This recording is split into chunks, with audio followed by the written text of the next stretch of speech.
આમ તો ચમત્કાર કંઈ હોતા નથી,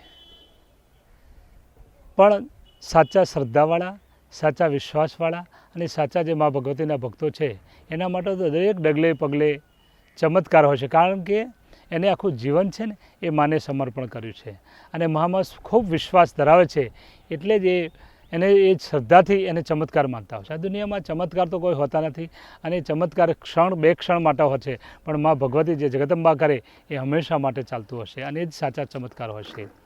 અમારે કેટલાય ભક્તા છે, કેટલા અનેક ભક્તો છે જેમને અહીંયા મંદિરે વર્ષોથી આવે છે, 15-17 વર્ષે લોકો પૂનમ ભરતા હોય છે, અહીંયા દર્શને આવતા હોય છે, પણ આજે માતાજીએ એમને ખૂબ કરોડો અબજોપતિ બનાવ્યા છે, ખૂબ સારું જીવન જીવી રહ્યા છે અને આ જે સ્વાધ્યાય ચાલે છે અહીંયા વર્ષોથી મેં દાનપેટી માતાજીના કહેવાથી મૂકેલી નથી, છતાં પણ આ શ્રદ્ધા ચાલે છે, આ સંસ્થા ચાલી રહી છે.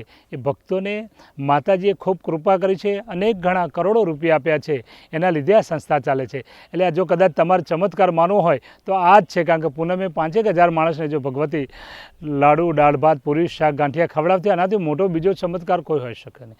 અને બીજું કે હું એક અભણ માણસ હોય, ઓછું ભણેલો હોય અને હજારો માણસ અહીંયા આવતા હોય અને હું પોતે તો રમણભાઈ છું, આ તો ભક્તોના ભાવથી લોકોએ જયમાડી નામ આપી દીધું છે કે હું કંઈ વિશેષ નથી, તમારા જેમ જ છું, છતાં પણ લોકોના ભાવથી મને જયમાડી બનાવી દીધો છે. એ જ ચમત્કાર જો કદાચ ગણો તો હજારો માણસ વચ્ચે મા ભગવતી મને મોટો બનાવીને બેસે છે. આનાથી બીજો ચમત્કાર શું હોઈ શકે? આ દુનિયામાં માણસને ભક્તિનું વારંવાર આપણે કહીએ છીએ કે કેમ કરવી જોઈએ.